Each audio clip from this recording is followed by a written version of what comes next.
Hey YouTubers, Grimmy here, and today we're taking a look at life's favorite chew toy, Generations Waspinator. Yep, Bug Eyes is back, he's got a new figure, and he's got a place in the IDW comics, which is pretty cool. And he's actually looking pretty good. Thankfully, with the new Generations line, they've been including more than just G1, also going into Armada and Beast Wars, which is I'm pretty happy with. So, without further ado, let's get to Waspinator and see how he's looking. And before we get to the figure, let's take a look at his included comic, which has this really nice cover art on it. I mean, that is a actually scary looking version of Waspinator right there. He is terrifying looking. And those eyes, that face, this guy looks legitimately scary. And sure, that goes away right when you realize who Waspinator is. But dang, first glance is quite frightening, and I do like it. And the comic is actually about Waspinator. This is one of the before Dark Cybertron comics, and it actually has a nice story featuring Waspinator and his use of a Titan, or how he can actually control Titans, which there's a bit of irony in that. There's a bit of irony, but it does also depict Waspinator's normal, unfortunate luck. So if he's one of those guys who always gets the short end of the stick in life, so it shows in this comic, and it's actually written very well. He also has a nice bit of, like, in the future you'll get a good bit of parts in Dark Cybertron and in the Windblade comics afterwards, which is great to see. Waspinator is one of those likable characters, even though he gets blown up a lot. But enough about the comics, let's get to the toy himself. Now, Waspinator's Beast Mode is actually pretty nice looking when you look at it from the right angles. As you can see, it's a very well done bug. The legs are nice and sturdy and actually do support the figure, so he won't be resting on anything else, which is a great touch. As you can see, he has a nice build to him, very insect-like. The head is painted well, has little brown bits for the antennas. The mandibles are actually a different shade of green than the rest of the head. And those compound eyes are well sculpted and very shiny thanks to the metallic blue paint. The thorax actually does have a bit of color differentiation. Darker spot in the back, a nice Predacon symbol on him. And the abdomen is your typical bee stripe with a translucent stinger. This is, pretty basic. He does have a wing flapping gimmick. Just flip the switch on the back and his wings will go forward and back to simulate his flying, which is nice. I do appreciate that. Now, the downsides are the robot kibble is quite apparent on this guy. You can tell where the legs are on him, and it is very obvious that his robot arms are just sitting right on the sides. This is unfortunate, but given how small a wasp's body is, it's hard to imagine where they'd actually put the robot bits. Especially since they're trying to go as close to Waspinator's original look as possible. Meaning that the insect legs are going to be coming out of his arms. But aside from that, he does look pretty good, and I do like it. For a comparison, let's get his vintage toy in the picture. And this is the 10th anniversary version. I never actually had the original version of Waspinator, unfortunately, but this one actually does cover the character pretty well.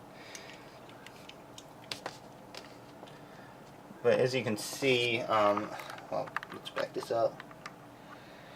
Waspinator is considerably smaller than his vintage toy was. You know, that's just the way the Generations lines are going. But, oh no, they both, like, it's hard to pick a favorite between these two, but I'd say the insect mode is a little more solid in the Generations version, especially with the legs.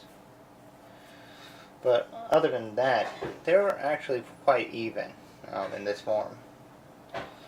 But that's Beast mode. Well, I guess we'll get another size comparison since I've been doing it with the others. We're bringing in Rhinox and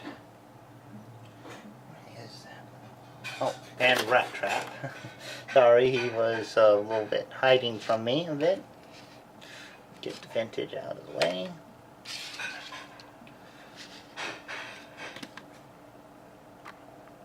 But as you can see, he scales alright with the other Beast Wars figures, which is good. Always nice to have a decent scale. But anyway, this has been the Beast mode. Why don't we take a look at how he fares in his robot mode. Now, Waspinator's robot mode is actually pretty nice looking. It's fairly spot on to the Beast Wars cartoon, at least in shape and overall appearance. Although some of the paint apps are a bit lacking, especially in the head. Sculpt-wise, that is a perfect looking Waspinator head. Okay, I gotta give it to him. That is really good. Although it is missing some paint. The stripes on the antennas are not there, and I kind of miss those. Other than that, he looks really good. And as I said, the sculpt is astoundingly nice.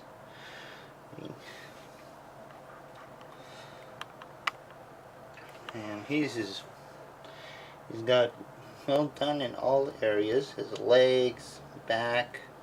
I mean, they went all out to make this guy look good. And I think they succeeded.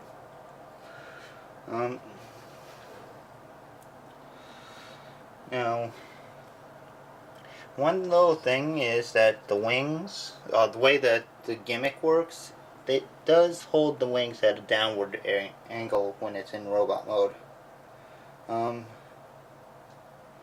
It's not quite possible to get the wings on the back of the shoulders like you did on the TV show often, but that's forgivable. But in the other case, yeah, it looks really good. Yes, the insect legs are big and they are all over his regular robot load legs and arms, but you're not going to be able to shrink them down. You got to put them somewhere, and that's pretty close to what it was like in the vintage toy.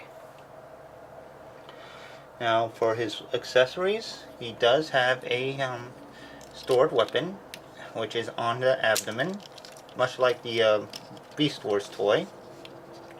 And the stinger actually will come up, flip out, and become his gun. Now, unfortunately, this one does not shoot missiles, but still looks pretty good. And yes, it does have a translucent tip to it. Don't know how I feel about that. It might have been better if it was painted black or something. But yeah, he still works. Another nice thing is that he is well light piped. So you can see these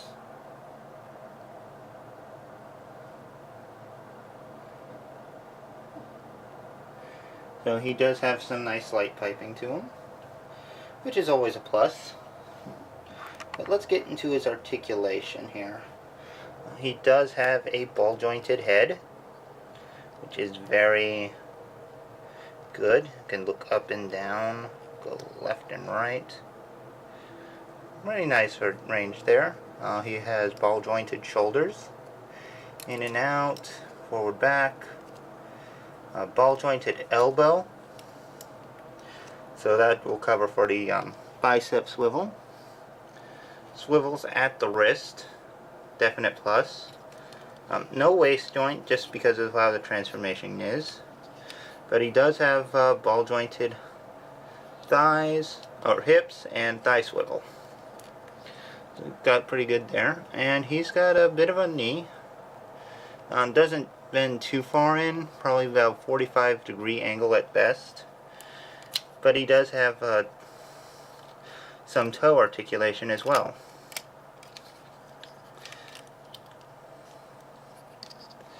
So you got a pretty posable little bug here.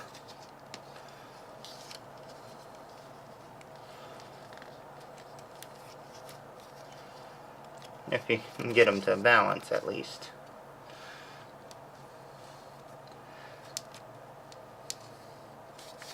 Yeah, probably would have been better if he had a little bit more at the feet.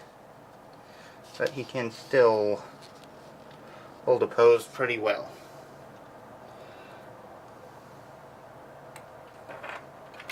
Now, for a comparison, why don't we bring in his vintage counterpart? Or, well, more accurately, his 10th anniversary counterpart, which was better painted than the vintage. As you can see, there were a lot of steps taken in improving Waspinator, making him look more show accurate, making him a little bit more playable. So yeah, it's definitely an interesting look to see how toys can evolve over the years. But well, we'll also give them a comparison with another Generations figure, Rat Trap. Just over a bit. We'll also add in Rhinox.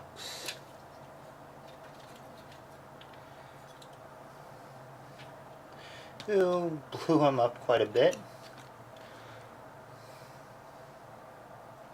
And just for fun, since she's right here, I'll actually put her with the Marvel Infinite Series Wasp as soon as I get her to stand here. Yeah.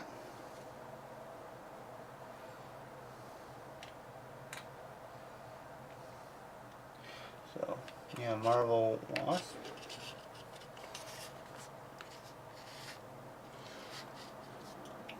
So yeah, I mean, old Bug Eyes actually looks pretty good. Let's get this. And I do enjoy this figure. I would recommend him highly, especially if you're a fan of Beast Wars. You might want to consider the Scar one. That one's better painted. Has this accurate head stripes, and has a darker color scheme all around. But other than that, yeah. I do hope you have enjoyed this little review. And I'll see you next time. Take care, have fun, and bye-bye.